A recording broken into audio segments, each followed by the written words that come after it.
Assalamualaikum warahmatullahi wabarakatuh. Salam buat rekan-rekan diskusi hukum dimanapun berada di seluruh Indonesia. Alhamdulillah kita masih bisa silaturahim ya, dan bisa bertemu kembali. Mudah-mudahan kebaikan, rahmat, dan ridha Allah Subhanahu wa Ta'ala masih selalu beserta kita semuanya.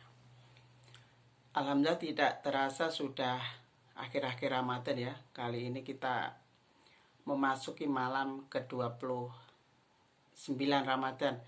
Mudah-mudahan terkhusus buat saudara-saudaraku semua yang muslim, mudah-mudahan masih bisa diberikan semangat untuk tetap menjalani akhir puasa Ramadan di tahun ini itu kan. Jadi Ramadan itu kalau diibaratkan berupa cahaya putih itu kan. Jadi kualitas cahaya dan tidaknya itu tergantung dari kita sendiri ataupun kualitas puasa kita. Kemarin saya juga sudah menjelaskan ada 3 tingkatan itu kan. Jadi kalau 10 malam terakhir Ramadan ini mudah-mudahan kita bisa mendapat malam Lailatul Qadar ya. Kalau malam ganjil berarti ini adalah malam terakhir. Cuma kalau kita lihat pun juga kita cermati wallahu alam bisawab, jadi kemungkinan besar sudah datang di malam 25 kemarin. Kan tetapi kita ibadah jangan mempersoalkan Lailatul Qadar ataupun tidak, tapi yang tetap menggapai rahmat dan ridha Allah itu ya. Jadi di akhir-akhir Ramadan ini mudah-mudahan tetap semangat dan kita perbanyak doa. Kalau di Quran surat Al-Mu'min itu kan ud'uni astajib lakum, berdoalah maka pasti akan aku kabulkan. Seperti itu, jadi mudah-mudahan masih diberikan semangat ya. Nah kali ini dalam berita terupdate kali ini ya, jadi menyambung spesifik khusus berkaitan dengan pemberitaan putusan MK atas Undang-Undang KPK yang sudah ditanyakan rekan-rekan kemarin. Kemarin saya juga sudah memberikan pandangan ya, baik diskusi formal ataupun informal ataupun juga di website saya ini juga sudah ada. Kemarin juga saat ada diskusi publik webinar pun juga sudah memberikan pandangan. Tapi ada beberapa pertanyaan dari rekan-rekan dan juga dari jurnalis yang pengen saya luruskan kembali pun kita tambah pandangan itu kan. Karena kalau kita lihat di media-media itu kan, kalau saya cermati ada beberapa persepsi perbedaan itu kan. Jadi pada intinya putusan MK tanggal 4 Mei 2021 kemarin atas putusan Undang-Undang KPK itu pada intinya ada 7 gugatan yang dilayangkan. Cuma ada 1 gugatan yang dikabulkan. Siapa dan nomor berapa itu? Nomor 70 garing PUU 17 tahun 2019. Ada 352 halaman di sana.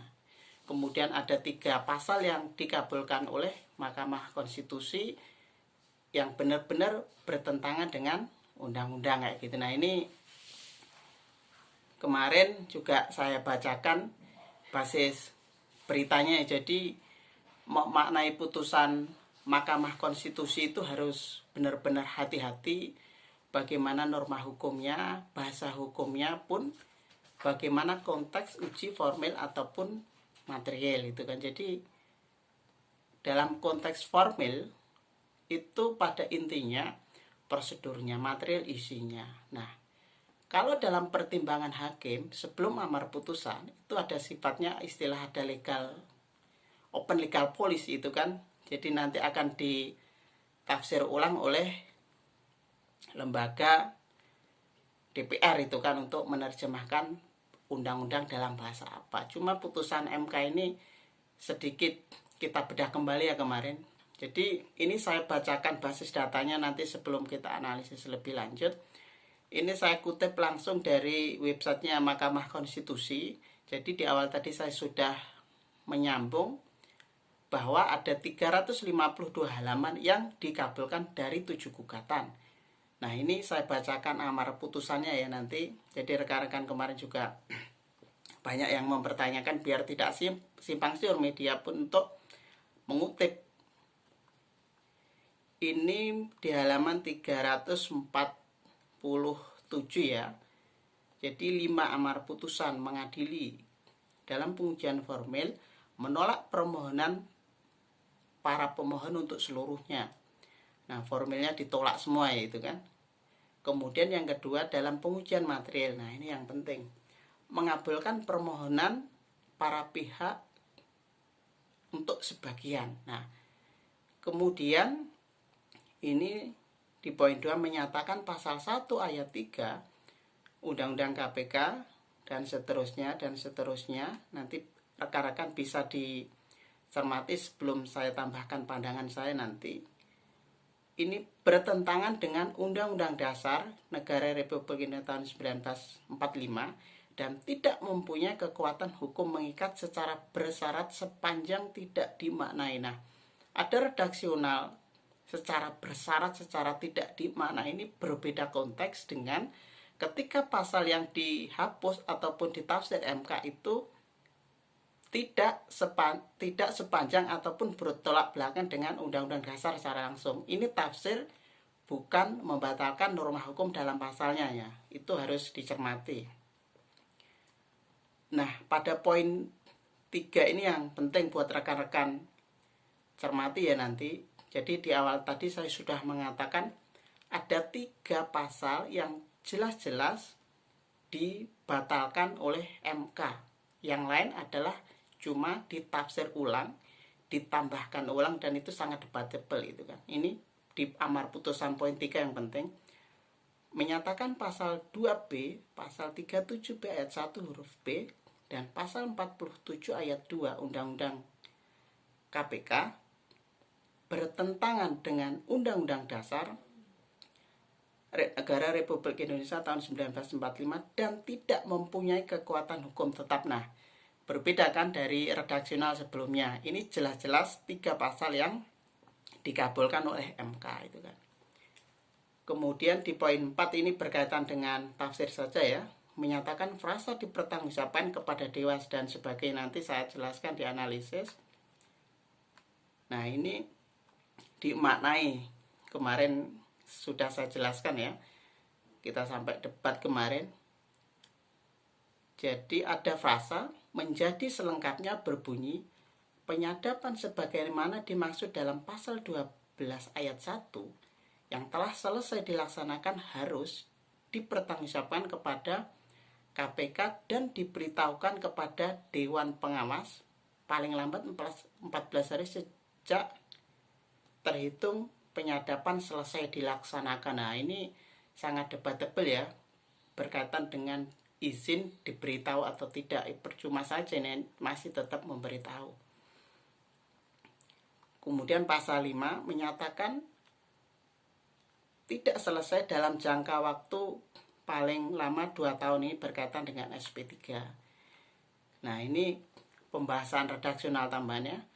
Komisi Pemberantasan Korupsi dapat menghentikan penyidikan dan penuntutan terhadap perkara tindak pidana korupsi yang penyidikan dan penuntutannya tidak selesai dalam jangka waktu paling lama 2 tahun terhitung sejak diterbitkannya surat pemberitahuan dimulainya penyidikan atau SPDP. Ya, ini kemarin juga sudah saya bahas berkaitan dengan korupsi BLBI itu kan.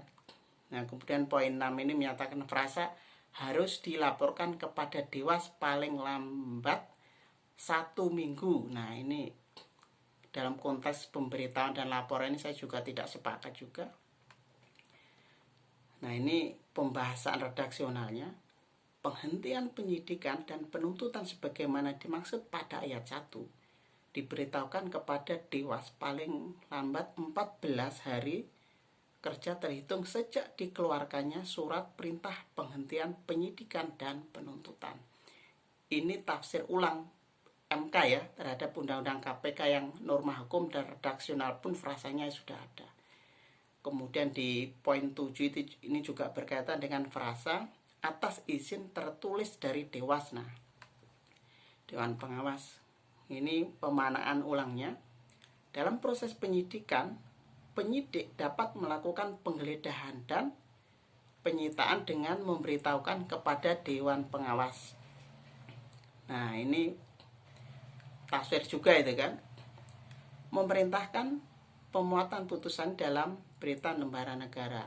Poin amar putusan nomor 9 menolak permohonan para pemohon untuk selain dan selebihnya. Nah, ini bahasa amar putusan MK yang harus dipahami betul ya. Jadi untuk selain dan selebihnya, kalau pasal yang tidak dikabulkan berarti cuma ditafsirkan ulang atau diberi tambahan redaksional frasa oleh MK pun tidak ditafsirkan, berarti berlaku undang-undang yang sudah disahkan oleh DPR. Nah, ini harus dicermati biar tidak salah tafsir ya rekan-rekan. Ini saya bacakan basis datanya dari amar putusan langsung dan sebagainya sampai 352 halaman ya.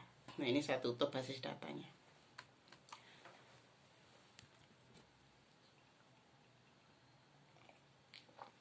Sambil saya ngopi dulu malam ini, kita santai sebentar. Jadi basis datanya sudah saya sampaikan ya rekan-rekan. Nanti juga hasilnya bisa dirilis dan buat rekan-rekan didiskusikan dan juga buat jurnalis semua. Jadi pada poinnya ingin saya sampaikan sebagai tambahan ya, tambahan dari pandangan saya yang sebelumnya. Pada poinnya adalah yang pertama, Dewan Pengawas sebagai tangan panjang dari Presiden kepada pemerintah. Versi putusan Mahkamah Konstitusi berkaitan dengan penyadapan, penggeledahan, penyitaan itu dia norma hukumnya kata izinnya dipangkas oleh MK. Akan tetapi masih tetap memberitahukan dan melaporkan. Kemudian pertanyaan ulangnya adalah, beda nggak izin dipangkas kemudian tetap memberitahukan dan melaporkan? Bagi saya percuma saja ini, karena masih tetap mekanisme dan prosedural memberitahukan dan melaporkan kepada Dewan Pengawas. Padahal dulu ketika rekan-rekan semua khususnya tahun 2019 kemarin sampai demonstrasi besar-besaran seluruh kalangan masyarakat, itu yang ditolak salah satunya adalah Dewas ini. Karena biar tidak ada tangan panjang dari Presiden kepada pemerintah, lapornya kepada Presiden Dewas ini. Nah, harapannya memang dipangkas ulang atau dihapus Dewas ini. Cuma MK cuma izinnya, redaksional izinnya, tapi mekanisme pemberitahuan dan laporan tetap. Nah, ini yang kita kritisi. Kemudian dampak dan efeknya seperti apa nanti ya, kita lihat saja nanti kan mekanisme di KPK itu kan.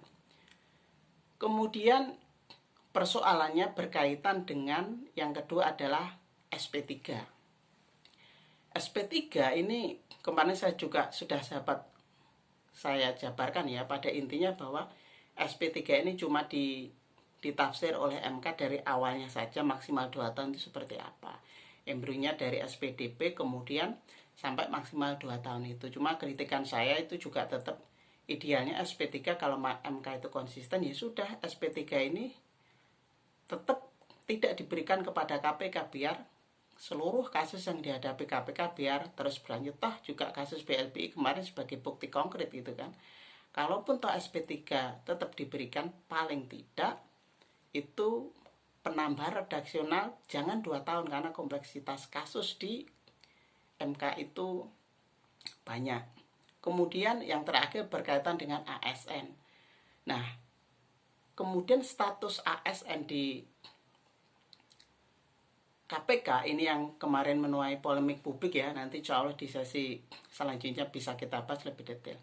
Pada intinya, redaksional pasal 1 ayat 6 Undang-Undang KPK, redaksional ASN di sana tadi saya sudah menyebut ya, istilahnya putusan MK itu menolak untuk sebagian dan selebihnya tidak, artinya ASN ini ditolak karena dalam putusan amar putusan MK 352 halaman itu juga ASN ditolak, artinya statusnya tetap berlaku kepegawaian KPK, dia tetap ASN. Nah, ini ya poin penting yang perlu digarisbawahi. Untuk lebih detailnya juga saya juga sudah memberikan secara tertulis panjang lebar bagaimana biar tidak ada salah tafsir. Jadi sekali lagi dari 7 gugatan yang ada, 1 yang diterima. Putusan MK-nya cuma memberikan 3 pasal itu langsung bertentangan dengan Undang-Undang Dasar. Yang lain cuma diberikan tafsir, diberikan tambahan redaksional, frasa dan sebagainya. Ini harus dicermati bersama.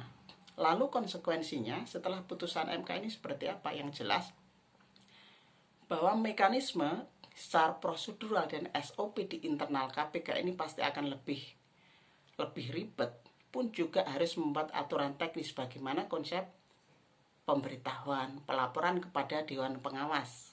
Kalau tidak memberi izin itu seperti apa? Nah, ini nanti biasanya berkaitan dengan SOP dan sebagainya yang biasanya berkaitan dengan OTT KPK ini biasanya digali di panjang lebar di Komisi 3 DPR ya, itu kan karena mekanismenya internal tidak di publik, tetapi kita juga harus paham mekanisme seperti apa. Kemudian kalau seluruh mekanisme ini berubah, maka tentunya secara sistemnya, kemudian pola kerjanya, kemudian semangat integritas di KPK seluruh penyidiknya pasti akan ada perubahan. Nah, ini ya yang bisa saya sampaikan pada malam ini berkaitan tindak lanjut menafsir ulang putusan MK yang lebih detail dan spesifik dan memberikan pandangan tambahan ya.